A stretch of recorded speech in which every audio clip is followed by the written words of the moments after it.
by its own war priorities. The railways were fully booked moving troops and munitions to the front line to fight the Japanese. There was no room on the trains for civilian food. The priority was the war, not the people. As 1943 dawned, the price of rice began to spiral out of control. In January, a mond of rice, roughly 82 pounds, cost about 10 rupees. By May, it cost 30 rupees. By August, it would hit 80 rupees. For the British officers and the wealthy Indian merchants, this inflation was an annoyance. They had to pay more for their lunch. But for the agricultural laborer who earned only a few rupees a week, it was a mathematical impossibility. This is the crucial point that defines the Bengal famine.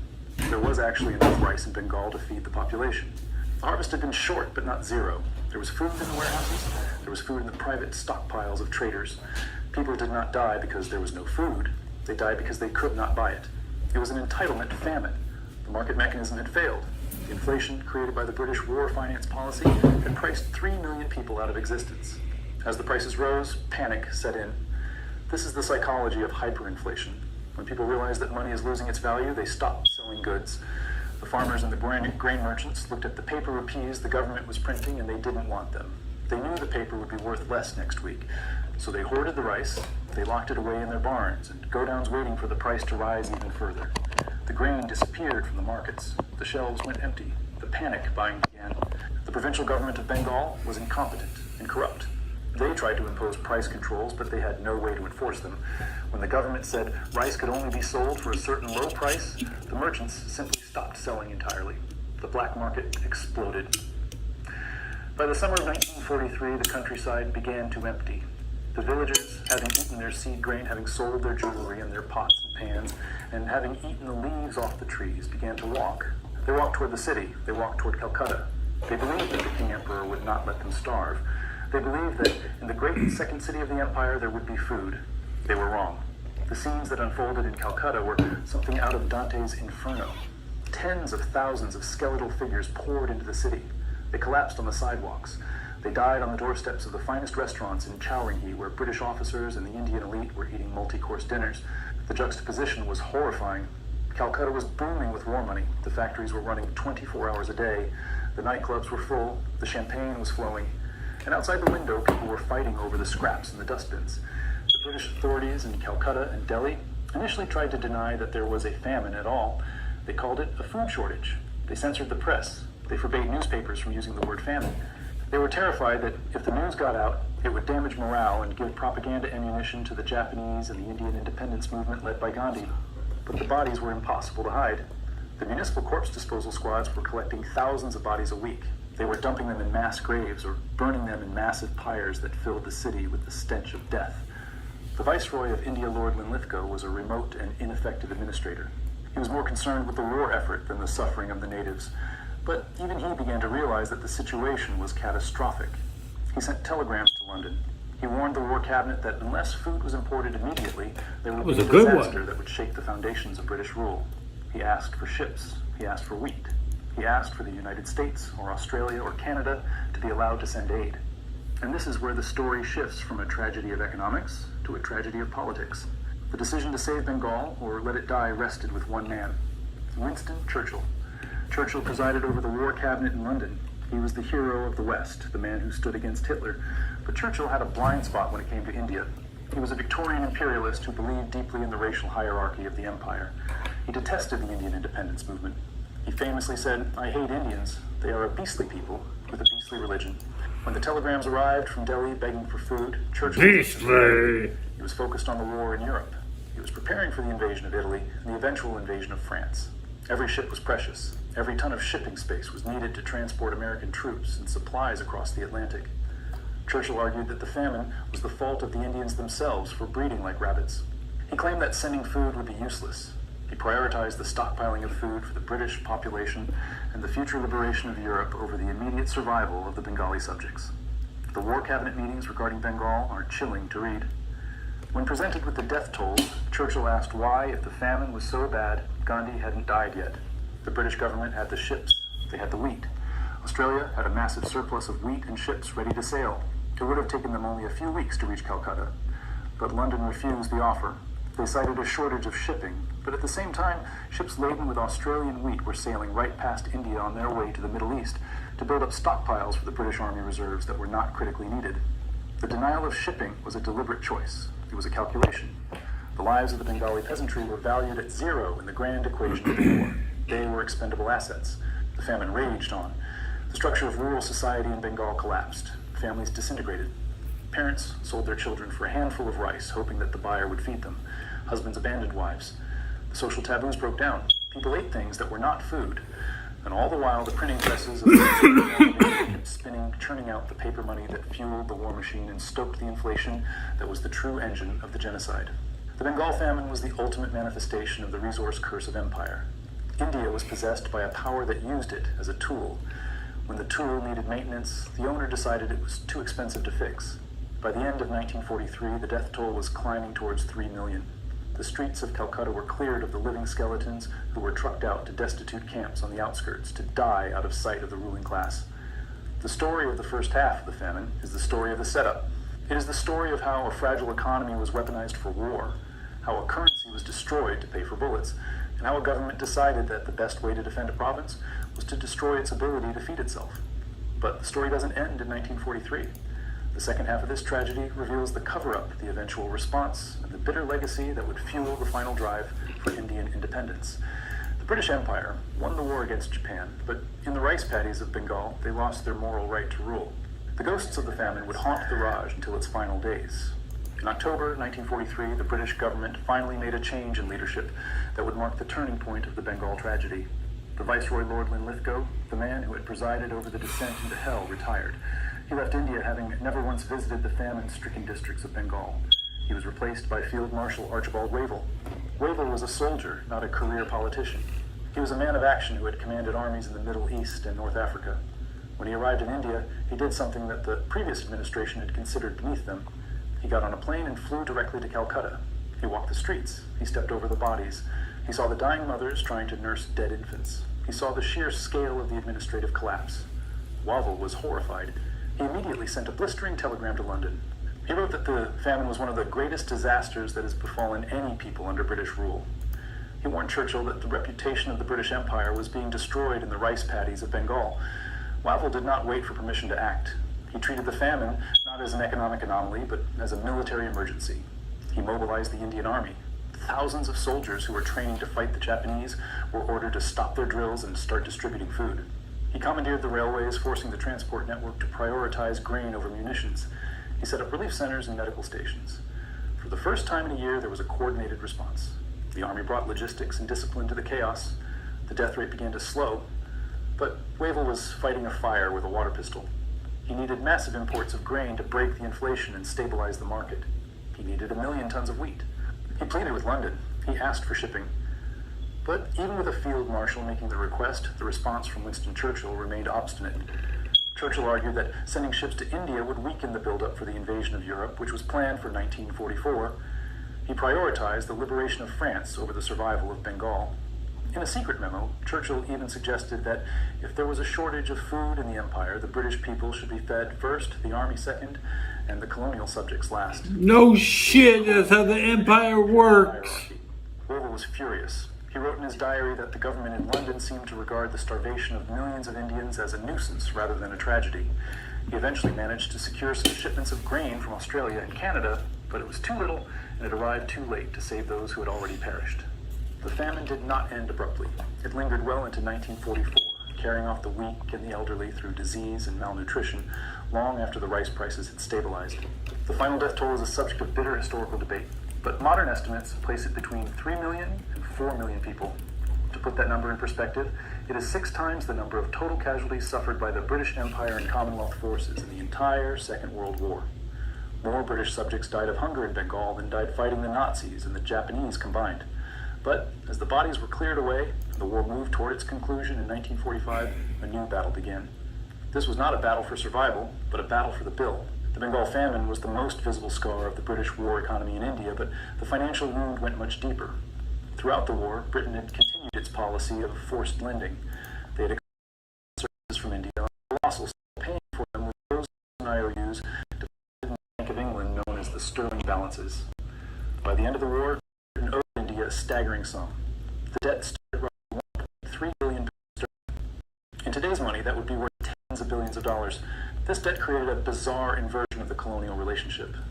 For 2 centuries, India had been a debtor nation paying tribute to Britain. Now Britain was the debtor, and India was the creditor. The colony effectively owned the mother country. As the war ended, the British economy was shattered. They were bankrupt. They owed money to America, money to the Dominions, and they owed this massive fortune to India. The British Treasury officials looked at the debt to India, and they panicked. They realized that if they paid it back in full, it would crush the British post-war recovery. It would mean transferring real wealth from Britain to India for decades. So the British government tried to default. Should have just let Germany win. That followed.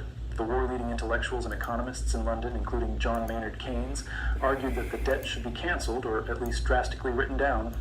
Their argument was that India had been saved from the Japanese by the British war effort. Therefore, India should pay for its own defense. They argued that the goods Britain had bought from India were used to defend India, so Britain shouldn't have to pay for them. The Indian nationalists, who were now on the verge of achieving independence, were outraged. They argued that the war had been forced upon them. They had not chosen to fight Hitler or Tojo. The Viceroy had declared war on India's behalf without consulting a single Indian leader.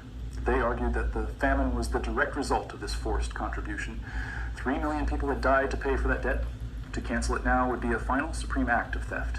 The negotiations over the sterling balances were bitter and protracted. The British tried every trick in the book.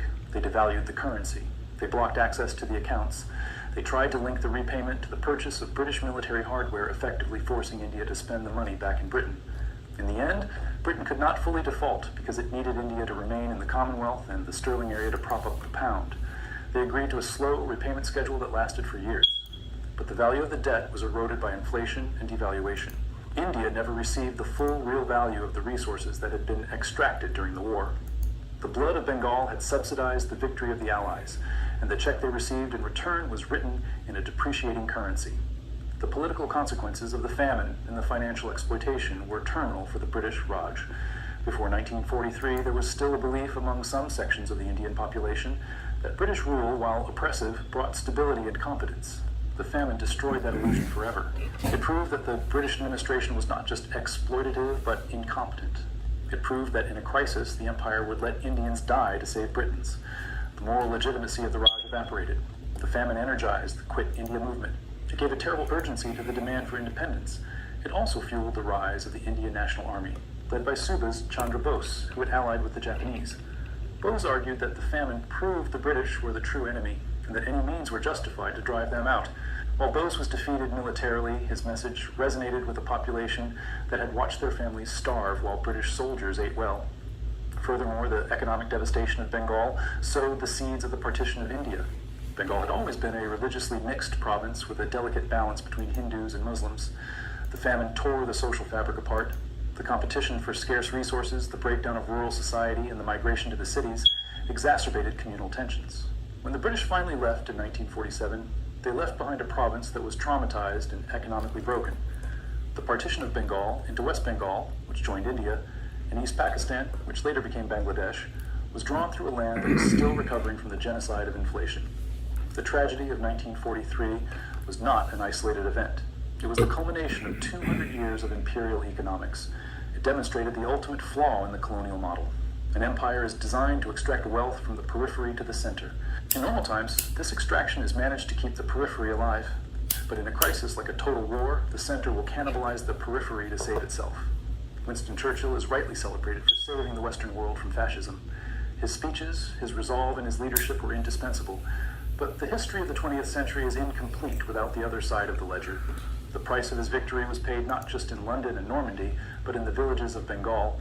The denial policy, the printing of the rupees, the refusal of shipping, these were decisions made by men in suits in comfortable rooms thousands of miles away. They were decisions made on spreadsheets. They moved numbers from one column to another to balance the war effort. But those numbers were human lives. For decades after the war, the British government successfully suppressed the true scale of the disaster. The official Famine Inquiry Commission report was a whitewash blaming the weather and local hoarding while downplaying the role of inflation and the denial policies. It took 50 years for historians and economists like Amartya Sen to uncover the forensic evidence of how the financial markets were weaponized against the poor. Today, the Bengal famine stands as a dark warning about the relationship between finance and power. It shows that hyperinflation is not just an economic inconvenience. It is a weapon of mass destruction. When a government destroys its currency, it destroys the ability of its poorest citizens to live. It also serves as a reminder that the narratives of history are often written by the victors. The Good War had a dark underbelly. The liberation of Europe was funded in part by the starvation of Asia. The British Empire did not leave India because of a sudden moral awakening. It left because it had bankrupted the country and broken the system so thoroughly that it could no longer be governed. The legacy of the sterling balances and the famine is etched into the economic DNA of South Asia. It created a deep skepticism of global financial systems and a drive for food security that defines Indian policy to this day. India became obsessed with never again being dependent on foreign food or foreign masters. The story of the Bengal famine is the story of the final global transaction of the British Empire. How did I miss this On the one? morning of July 11th, 1882, the sun rose over the Mediterranean Sea to reveal a terrifying sight to the citizens of Alexandria. The horizon, which was usually dotted with fishing boats and merchant vessels, was filled with dark iron shapes. It was the British Royal Navy, the most powerful military machine on the planet. 8 massive ironclad battleships, including the HMS Inflexible and the HMS Monarch, were maneuvering into battle formation. Their heavy guns trained not on an enemy fleet, but on the dusty fortifications and the crowded residential districts of the Egyptian city. Inside the city, panic was spreading. The people of Alexandria understood that they were not about to be attacked because of a border dispute or a religious crusade or a diplomatic insult. They were about to be bombarded because of a ledger. They were about to be crushed by high explosive shells because their government had missed a mortgage payment. To understand how the British Empire, which prided itself on being a beacon of civilization and the rule of law, arrived at the point where it was willing to burn a city to the ground to satisfy a syndicate of bondholders, we have to wind the clock back 20 years. We have to look at the dream that destroyed Egypt. It was a dream of modernity, and it was dreamed by one man, Khedive Ismail. Ismail the Magnificent, as he came to be known, ascended to the throne of Egypt in 1863. Egypt at that time was technically a province of the Ottoman Empire, but in reality it functioned as a semi-independent state ruled by the dynasty of Muhammad Ali. When Ismail took power, he looked across the Mediterranean at the gaslit boulevards of Paris and the industrial smoke of London, and he felt a burning ambition. He did not want Egypt to be a backward agricultural province of a dying Ottoman Empire. So serious once they start smoking. My country is no longer in Africa, we are now part of Europe. He wanted to build a modern state with railways and telegraphs and opera houses and a European-style army. He wanted to turn Cairo into the Paris on the Nile. And for a brief, fleeting moment, it seemed like he had the money to do It took him too long to get to the point. Saw people in media reappear I haven't seen in a while. Andy Dick with the relapse on the crack cocaine. TMZ. Many news outlets covering Andy Dick. Shout out to my rehab bros. Andy is treatment wise. He doesn't need treatment. He can lead treatment. Now the other person I saw was Rue from Clan of the Cave Bear. And I've sat through, just say I've watched his show before. He got charges on peeping, setting up hidden bathroom cameras. People are putting cameras in public toilets so they can take a piece of shit video starring you. So I think it's funny. America is the place where this is better than upskirts. Okay. I said enough. So Rue, Clan of the Cave Bear, with the upskirt.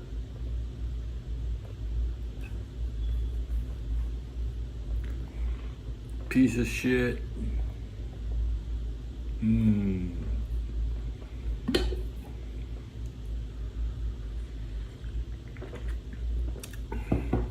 It's 10 o'clock, radio's talking. Yes! When you're the best player on a team, you can be anything you want to be. No, there's no doubt. You're listening to 95.7 The Game, KGMZ FM and HD1 San Francisco and Odyssey Station. Always live on the free Odyssey app now, broadcasting from Laughing Monk Studios. I want to say something because forget my allies and where we work, but we can't. And your team is the San Francisco 49ers, the Bays team. Love them. And I am so fixated because in my mind, the NFL playoffs have already Yeah, man, they sold 75,000 tickets to the last Rams game. And they say SoFi Stadium could hold 100,000. And they 2 weeks in a row, the Rams have broken the record for most tickets. That's crazy. There's no, that's crazy numbers. But to say that it could be 100,000, is that on the field? How much is that on the field?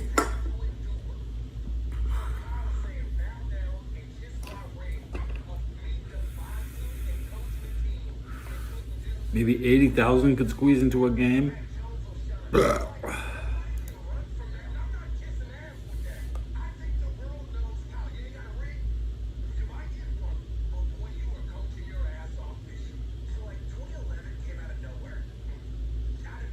I need. Oh, okay.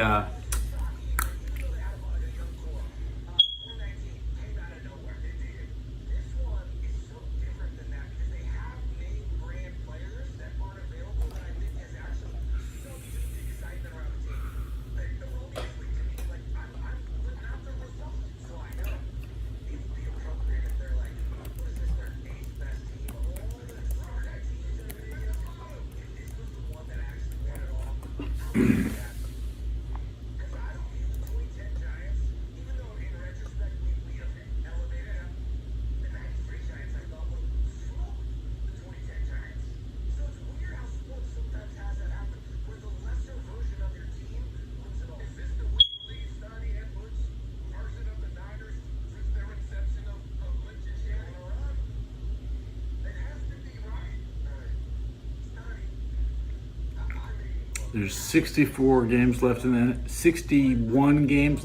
NFL season.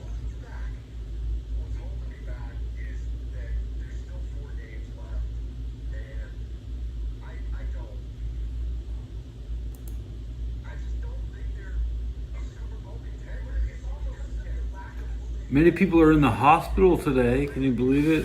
It's shocking. We have to pray. We have to pray for the people in the hospital today. Christian McCaffrey with a potential collapsed lung, difficulty breathing.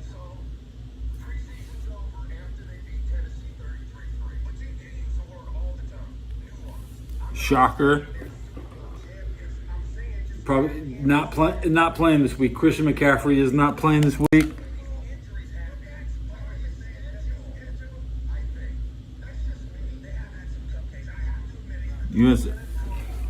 Well, I was in the hospital as a baby, and I had that. There you go. Now, who else is in the hospital today?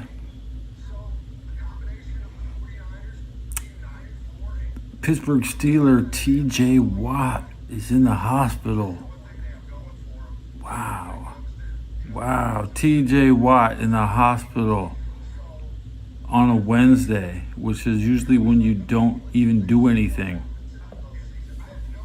So these guys might have been in the hospital a day or two.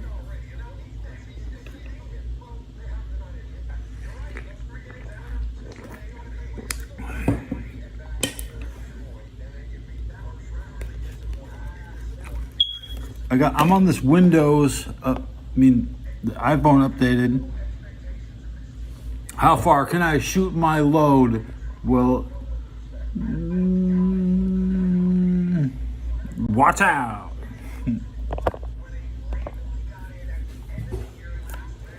It's like a Hollywood movie. Yeah.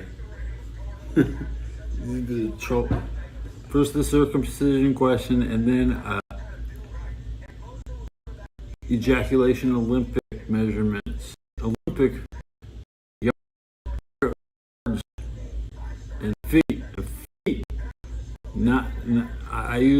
You gotta use the metric system. I'm not good at metrics.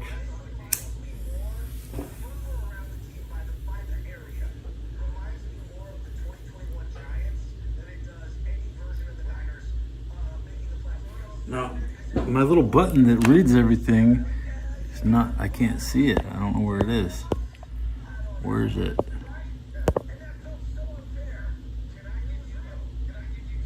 Can I get a tour of your mom's basement? I'm not allowed in the basement here. Now, sometimes I ride the elevator down too far. I just come back up. Because the basement sucks. I don't even know my way around. There's a door in the basement that connects to the bar next door.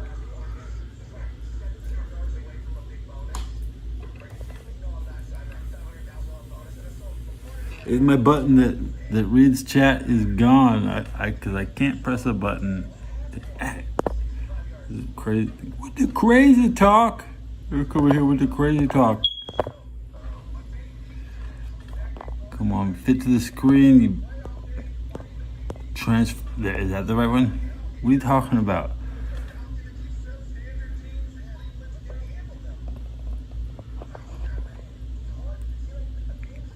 What is that under my eyes? That's shoe polish. Yeah.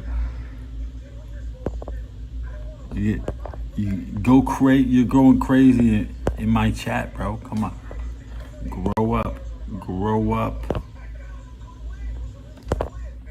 But thanks for watching. You gotta watch somebody, right? And my here is for people who want to watch stuff. You want to watch stuff? Here you go.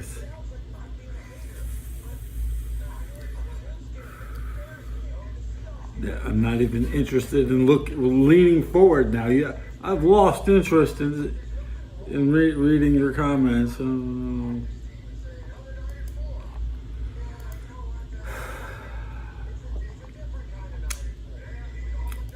gonna count my likes. Okay, here's something I like. I got 3 likes. All right. Yeah.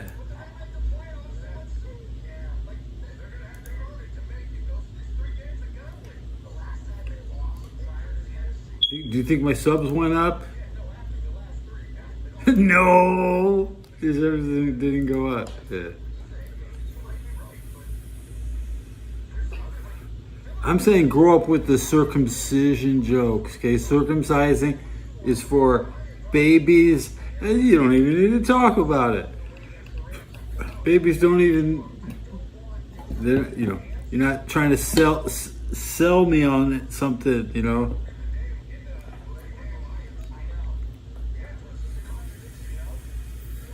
Dude, you have the best name. What's that profile pic?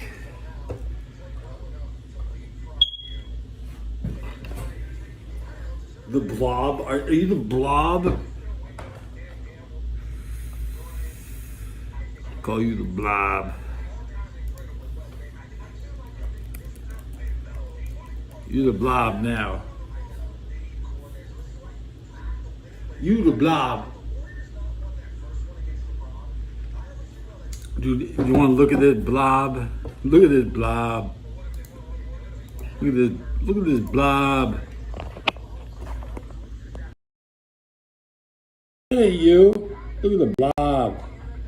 Look at the blob. When you take a picture, you make sure there's no glare in your glasses, because you're supposed to be taking a fucking picture. Okay? Only a troll is gonna upload some fucking PFF. Blob ass, troll ass. Fat blob. New York basketball fan. I don't know, where the hell are you? Don't get me wrong. You're this entertaining. You're this entertaining. Okay. You made the rainbow. Thanks for the rainbow special effects. You're the blue.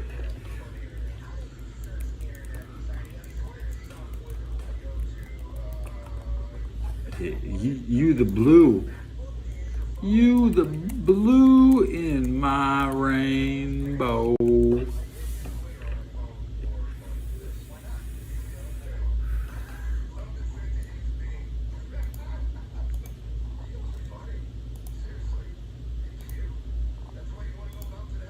What is going on today?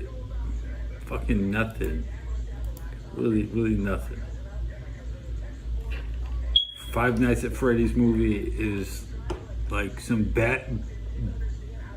beacon of hope, like an hour and a half of escape. I need like a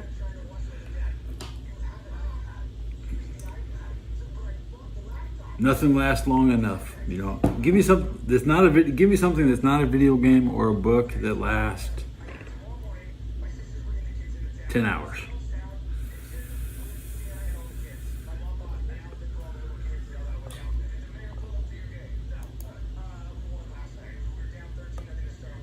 IRL streams. Oh, you'll watch some IRL streams. Watch some iShow Speed. Dude's lame ass content hit. Now that it's 24-hour streams, he died off. You look.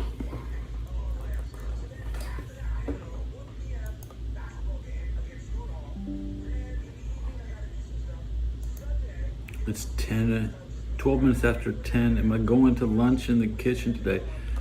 I've been eating and eating and eating and just nonstop eating, and food ain't my problem.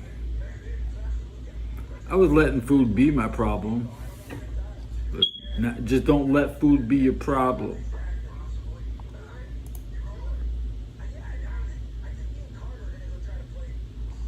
I mean, you want me to rate your new profile? Yeah, that's me.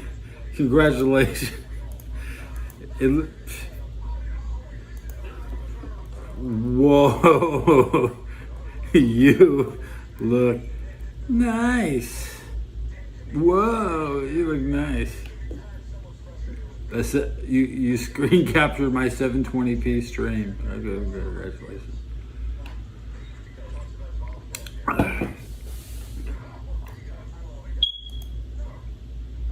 You think you're the first one? Did you think you're the first one who wishes they were me?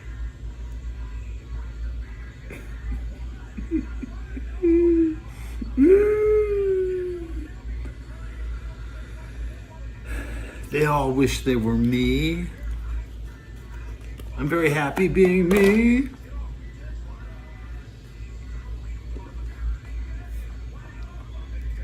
No, this one's for you. But this one's for you.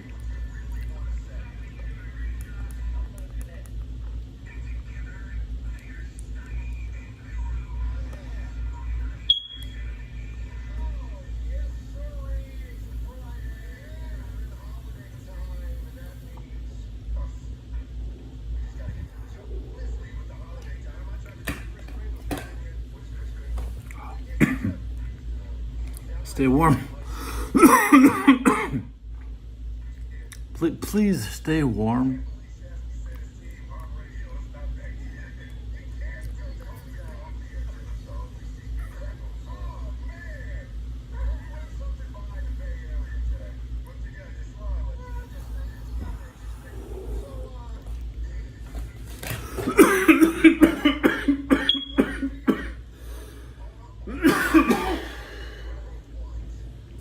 I got one vote on my poll. Am I going an hour? Probably going an hour, guys. I'm feeling. If I cut my hour, that means I won't be back all day. You see me tomorrow. Yeah, I hit 100 and wow. Let's do it for 7 views in like almost 3 views per minute. Remember, Christian McCaffrey is in the hospital. TJ Watt is in the hospital. Derek Carr should have been in the hospital. He could have been on the Colts. But has he had his surgery yet?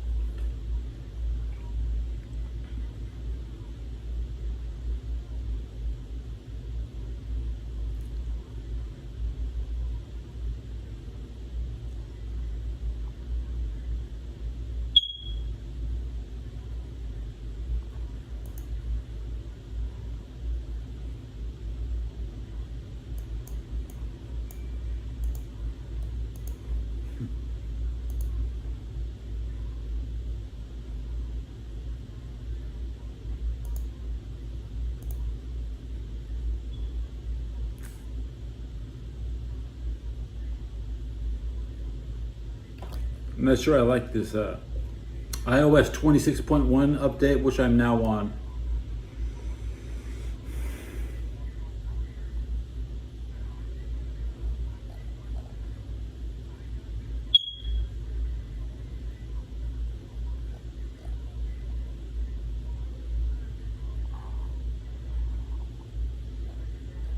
Bort Simpson.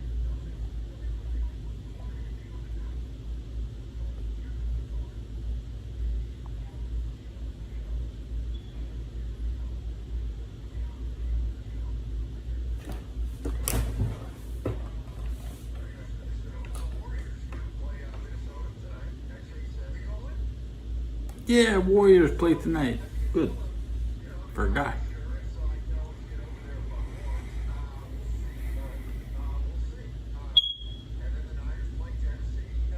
Getting excited for some cement.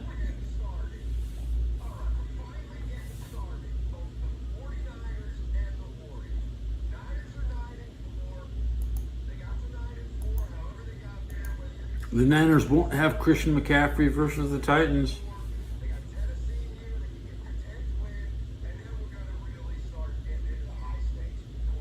I mean, if they I mean, it'd be crazy to. There was nobody expects. Unless I heard, it feels like I'm being arrested. Is CMC gonna play this week or not? Trent Williams is most likely never gonna leave San Francisco. He'll take every snap this year and next year.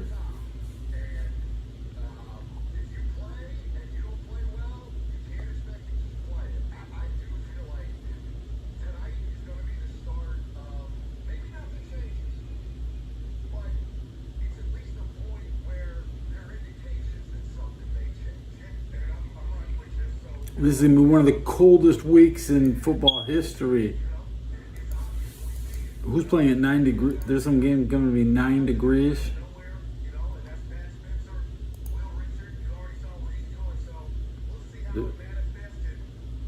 Two games are inside or something.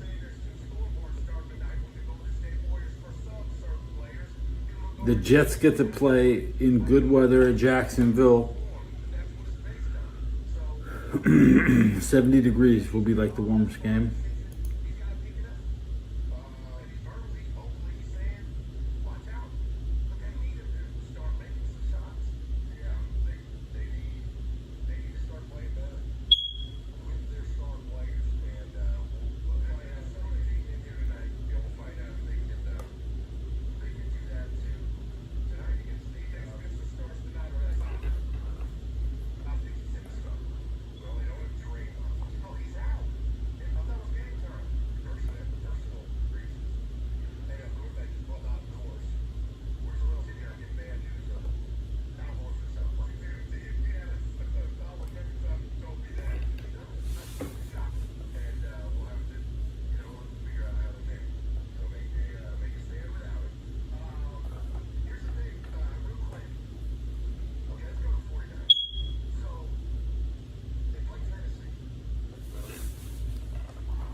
Well, let's look for the TJ Watt update.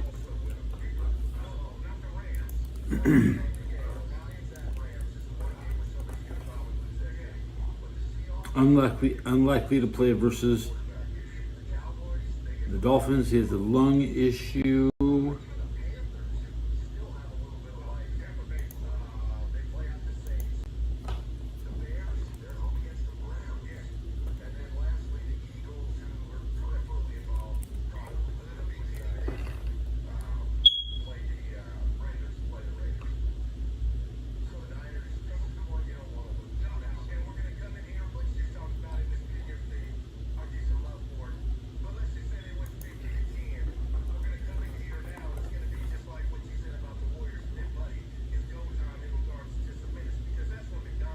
Achilles tendonitis.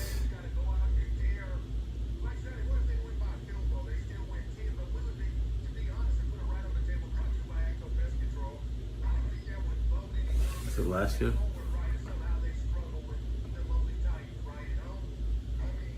I haven't heard it from. Well, David Lombardi said it yesterday. He's an official. So you want to hear the injury report from?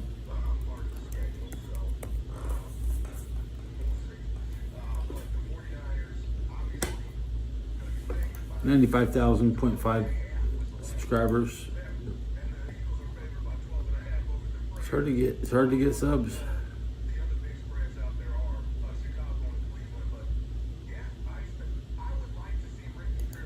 He said CMC was sick leaving practice.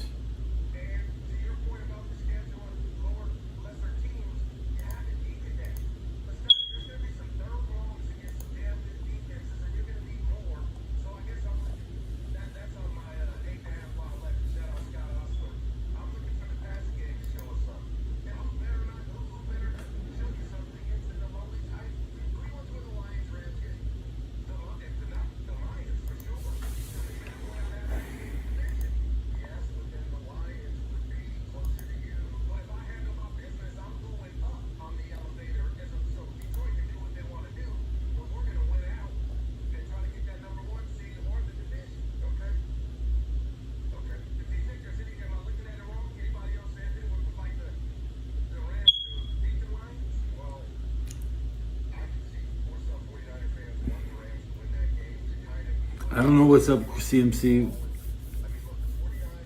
We'll hear more 49ers news after lunch, actually. We'll probably have practice now.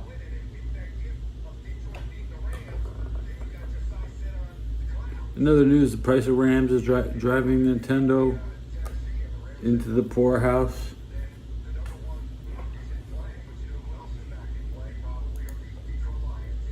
Ram schmam. Who needs Ram?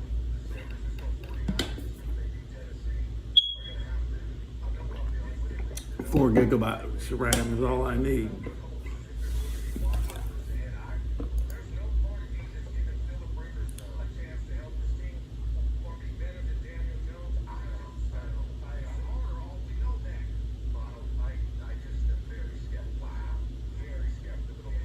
Okay, I'm gonna wrap this episode. What's that?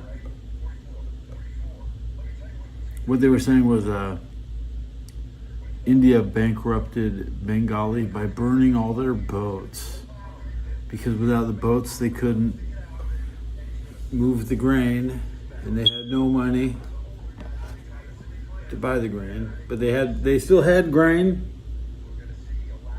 and the Bengalis marched in the wrong direction to New.